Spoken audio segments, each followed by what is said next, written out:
This is going to surprise you. I can almost guarantee it.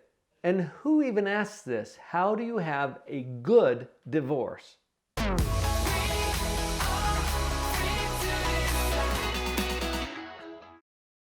Here's the surprise part. I'm not going to tell you how to have a good divorce yet. I will at the end, but first I have to tell you how to have a terrible, nasty, caustic divorce. Are you ready? This works, and it works really well. Step 1, blame someone for your misery. Oh, and you know who to blame too, don't you? Yeah, you do.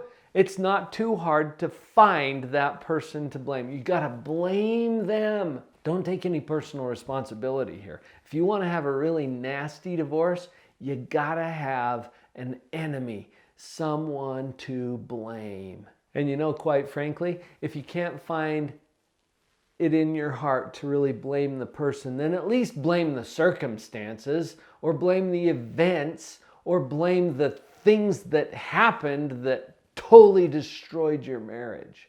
You got to have the blame in place. That's an important part for that grievance to develop properly.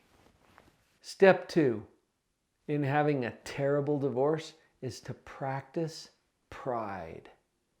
I mean the good old-fashioned destructive pride where you know that you're right. I had Brett Williams on the show here months ago. You can look it up in the archives. Brett Williams, the author of You Can Be Right or You Can Be Married. Well, you know you're right. Hang on to that position. Practice destructive pride that has you stubbornly refusing to yield on any position. You know that you're right. Hang on to that. And in a divorce, that's really going to help to make things nasty. For this last step on how to have a terrible divorce, I have to lay a little bit of background. Part of my history as a psychologist was spent doing child custody evaluations for the court. These are bitter, angry, nastily divorced people who cannot figure out how to share their kids. There's this battle going on, and so Dr. Paul gets sent in to sort things out. Yeah, thankfully I don't do that kind of work anymore, but I sure learned a lot. And one of the things that I learned in a divorce, a bad divorce, you have to create, fabricate, make up an ex that you can hate. Yeah. And you have to do this because of cognitive dissonance. That's just a psychological word that means it's not cool to be divorced from a really awesome person. Do you see how that doesn't quite fit? Cognitive dissonance is when your experience doesn't match with your beliefs. And so you have to reconcile it somewhere. It is okay.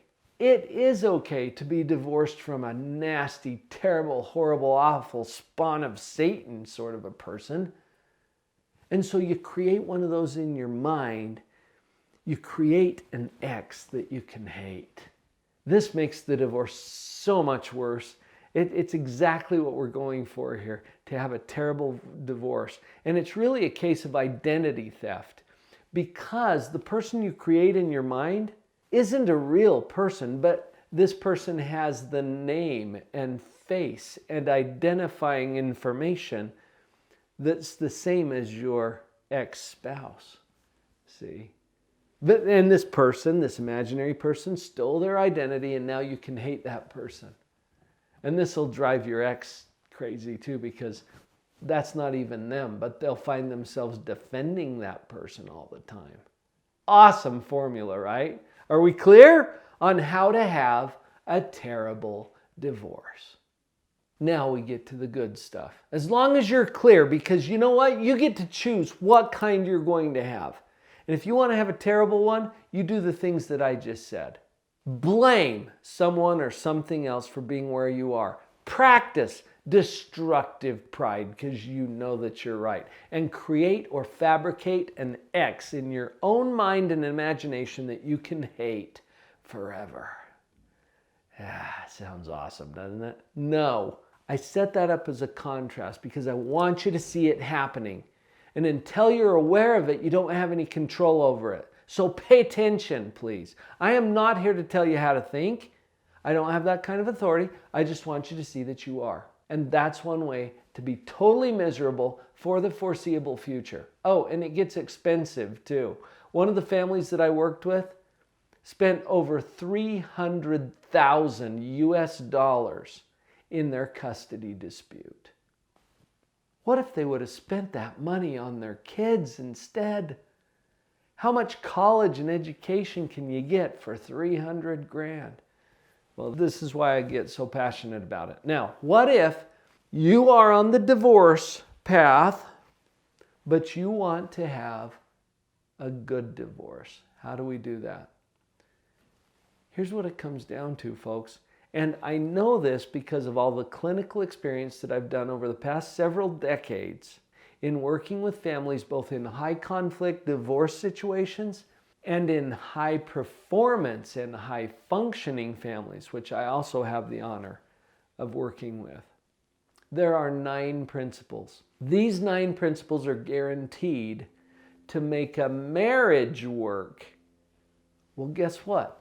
I figured out that these 9 principles are guaranteed to make a divorce work. It's just that people don't try them. They throw them out the window when they get divorced in favor of the other nasty things that we already talked about. Here's the 9 principles. I'll go through them quickly because we cover them in more detail in other videos and in our coaching programs. Here it is. Number 1, positivity. That has to do with the position of your own mind. It has nothing to do with what has happened. It has to do with how you are handling what has happened. Positivity, number 1. Number 2, values. You stick to your values, your morals, your ethics. I want you to come through this with full integrity.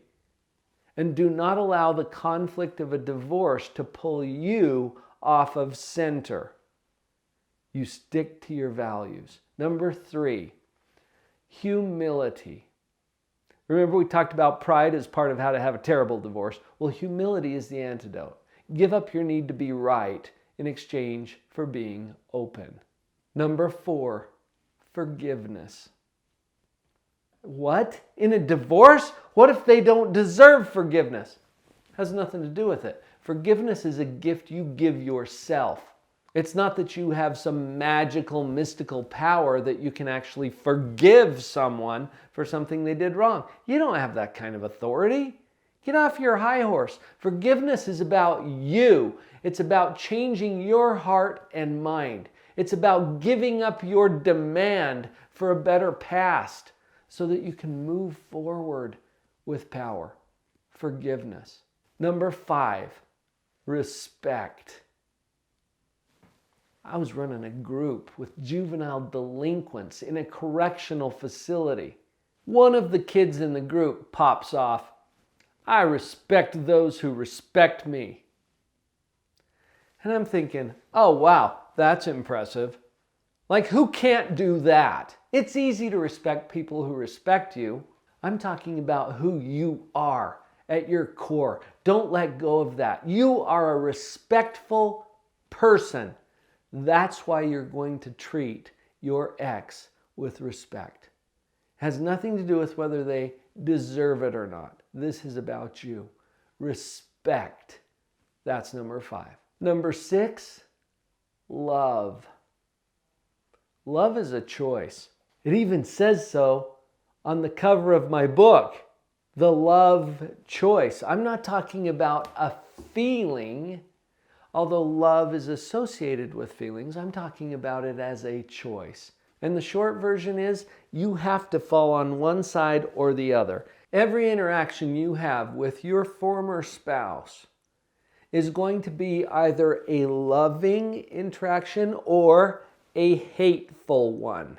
And I use the word hate because people hate the word hate. But check it out. If it's not love, what is it? You choose love. Why? Because you're that kind of person. And hate is destructive. You look at the news. We've had enough of hate. I got to ride in a lift in Denver recently. My Lyft driver's name was the same as mine, Paul. Paul told me a story as he was giving me a ride to where I needed to go about witnessing the murder of his family as a young man in Rwanda. What is that all about? It's because people chose hate. Am I overstating this or not? If we choose hate, it causes death and destruction and mayhem in this world. We've had enough of the hate. You choose love no matter what because of who you are. Principle number 7 for having a good divorce is compassion. We've already talked about respect and love. We could say many of the same things about compassion. It also has a whole lot to do with kindness. Just treating people as people, not as objects, not as enemies, but compassion, kindness.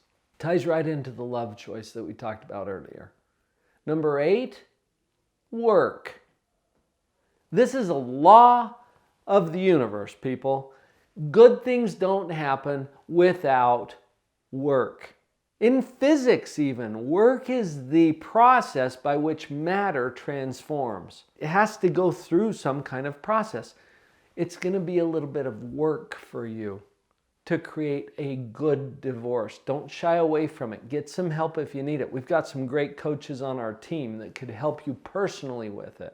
Do the work. Do what is required. Yes, it's going to be hard. Sorry. Number 9, wholesome recreational activities. If we're not having fun, we're doing it wrong, okay? And you are a human being that needs to have some fun and some joy in life. If you're in a divorce situation, stop waiting for your ex to make your life okay. Take it by the handles and move forward with purpose and intention. Who's responsible for you having a joyful life? You are. One of the ways that you can accomplish that is through intentionally placing wholesome recreational activities into your schedule and into your life. These 9 principles are absolutely guaranteed. What I have found in a divorce situation is that people tend to go the way that most people go, and that is bitterness and anger and blaming and what I call a victim mentality. Let's get you centered in the agent mentality. I go into some detail on this in some of the private coaching that I do, including some programs that we can get you involved with. So if you want to look at that a little bit more, let's have that conversation. I'm on your side. I just mentioned some coaching programs that are available. You know, the best way to get connected to that is to get on a free breakthrough call with one of our team. It might be me, it might be one of our Live on Purpose certified coaches, but if you click in the link down below, drpauljenkins.com/breakthrough call, that'll put you right on our scheduling page. Not a sales page, scheduling page. Let's find a time to talk.